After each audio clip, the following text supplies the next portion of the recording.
نحمدہ و نصلی علی رسولہ الکریم اما بعد۔ محترم حضرات، پچھلی مجلس کے اندر بدگمانی سے متعلق کچھ باتیں آپ حضرات کے سامنے عرض کی گئی تھی۔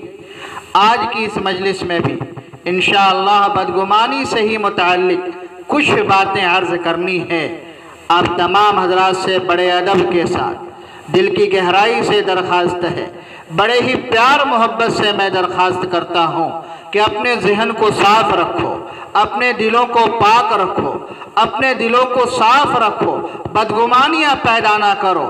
اگر بدگمانیاں پیدا کرتے رہو گے تو یاد رکھو تمہارا گھر بھی تباہ ہوگا، معاشرہ بھی تباہ ہوگا، خاندان بھی تباہ ہوگا، معاشرے کے اندر بھی لڑائی جھگڑے ہوں گے، گھر بھی تمہارا جہنم بنے گا، خاندان بھی ٹوٹے گا۔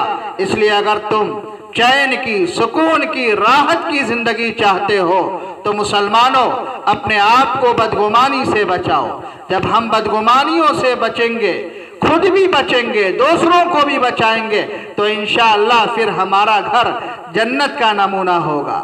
ہمارے خاندان کے اندر پیار محبت کی فضائیں قائم ہوں گی، معاشرے کے اندر پیار محبت کی فضائیں قائم ہوں گی۔ اس لیے اگر چین چاہتے ہو، سکون چاہتے ہو، راحت کی زندگی چاہتے ہو تو مسلمانوں اپنے دلوں کو پاک کرو، اپنے دلوں کو صاف رکھو۔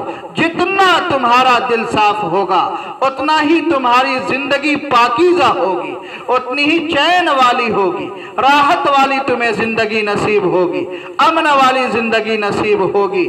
آج ہمارے معاشرے کا حال دیکھیے، معمولی سا وہم پیدا ہو جائے، معمولی سے وہم کی بنا پر ہم بڑی بڑی بدگمانیاں کر بیٹھتے ہیں، جس کے نتیجے میں جو ہمارے سامنے نتائج ہیں ہم خوب دیکھ رہے ہیں۔ روزانہ گھروں میں لڑائی جھگڑے، معاشرے میں لڑائی جھگڑے، خاندان میں لڑائی جھگڑے۔ اس لیے مسلمانوں معمولی وہم کی بنا پر بدگمانیوں کا شکار نہ ہوا کرو۔ حضرت تھانوی علیہ الرحمہ نے بدگمانی سے متعلق ایک واقعہ ذکر فرمایا ہے، میں آپ حضرات کے سامنے بیان کرتا ہوں، ذرا دھیان سے سنو کہ آج ہم کس طرح بدگمانیوں کا شکار ہوتے ہیں۔ حضرت فرماتے ہیں ایک اللہ کا بندہ کہیں سے چلا آ رہا تھا۔ جی ہاں، کیا فرمایا؟ فرماتے ہیں کہیں سے ایک اللہ کا بندہ چلا آ رہا تھا، دوسرے بندے نے اسے دیکھا تو دیکھ کر کیا سمجھا کہ یہ تو میرا دوست آ رہا ہے۔ جی ہاں، دیکھنے والے نے کیا سمجھا کہ آنے والا میرا دوست ہے، میرا قریبی ہے، مجھ سے ملنے جلنے والا ہے۔ آج ایسا ہمارے معاشرے میں ہوتا رہتا ہے کہ دور سے کسی کو دیکھ کر ہم سمجھتے ہیں کہ یہ تو فلاں ہے، جب قریب آتا ہے تو ہم دیکھتے ہیں ہم نے تو سمجھا کسی کو تھا اور نکل آیا کوئی اور۔ اسی طرح اس اللہ کے بندے نے دیکھ کر یہ سمجھا کہ یہ میرا دوست ہے۔ جب قریب آیا، ملاقات ہوئی، چہرے کو دیکھا، شکل کو دیکھا، چہرے کو دیکھ کر اسے پتا چلا یہ تو فلاں آدمی ہے، یہ تو کوئی اور ہے، یہ میرا دوست نہیں ہے۔ اسے غلط فہمی ہو گئی تھی، اس نے اپنی غلط فہمی کی بنا پر اپنی زبان سے پڑھا لا حول ولا قوت الا باللہ۔ مسلمانوں یہ غلط نہیں تھا، یہ صحیح تھا۔ اس کو اپنی غلط فہمی کا احساس ہوا، اس احساس کی بنا پر اس نے لا حول پڑھا، بالکل حق بات تھی۔ لیکن دوسرے بندے نے سمجھا، کیا سمجھا؟ اسے پکڑ لیا اور پکڑ کر کہتا ہے کہ اے ظالم، تو مجھے شیطان سمجھ رہا تھا، شیطان سمجھ کر تو نے لا حول پڑھا ہے۔ وہ بار بار معذرت کرتا رہا، بار بار عذر پیش کرتا رہا کہ ایسی کوئی بات نہیں ہے، اللہ کے بندے میں تو تمہیں اپنا دوست سمجھ رہا تھا، لیکن جب قریب ہماری ملاقات ہوئی، میں نے چہرے کو دیکھا، غور سے دیکھا تو معلوم ہوا کہ تم میرے دوست نہیں ہو، تم تو کوئی اور ہو۔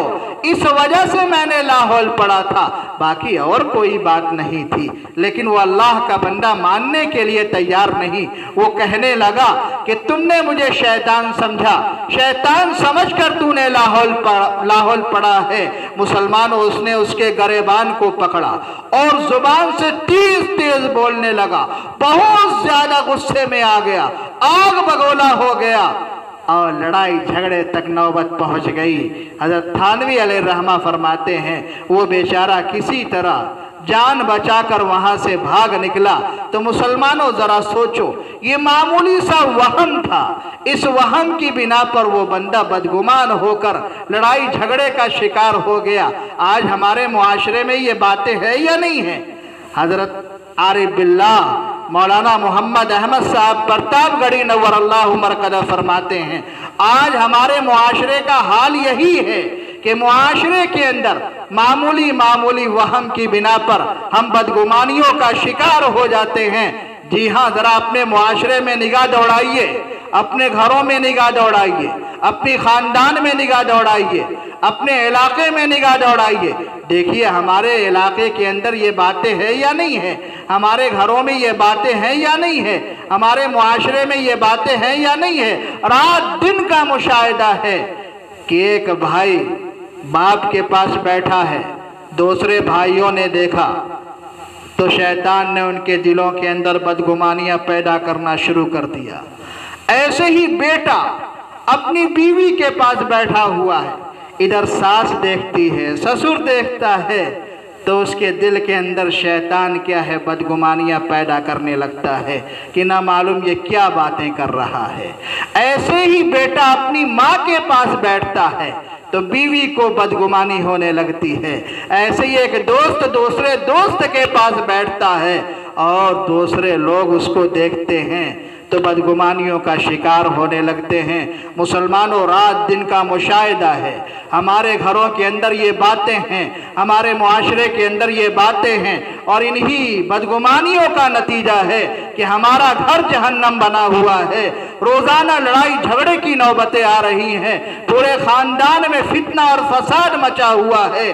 اس لیے مسلمانوں، اگر لڑائی جھگڑے کو ختم کرنا چاہتے ہو، فتنے فساد کو ختم کرنا چاہتے ہو، معاشرے سے لڑائی جھگڑوں کو ختم کرنا چاہتے ہو، تو اپنے دلوں کو پاک رکھو، اپنے ذہن کو صاف رکھو، تمہارا دل پاکیزہ ہوگا، تمہاری زندگی پاکیزہ ہوگی۔ جی ہاں، جتنا دل پاکیزہ ہوگا اتنا ہی تمہاری زندگی بھی پاکیزہ ہوگی، تمہیں چین کی، سکون کی، راحت کی زندگی نصیب ہوگی۔ حضرت فرماتے ہیں کہ آج ہمارے معاشرے کے اندر دلوں کو جوڑنے والوں کی کمی بہت ہے۔ جی ہاں، فتنے برپا کرنے والے بہت ملیں گے۔ اگر کہیں لڑائی جھگڑا ہو رہا ہے، کہیں فتنہ برپا ہو رہا ہے، اس کو بڑھانے والے بہت مل جائیں گے، آگ میں پھونک مارنے والے بہت مل جائیں گے، لیکن فتنوں کو ختم کرنے والوں کی کمی ہے۔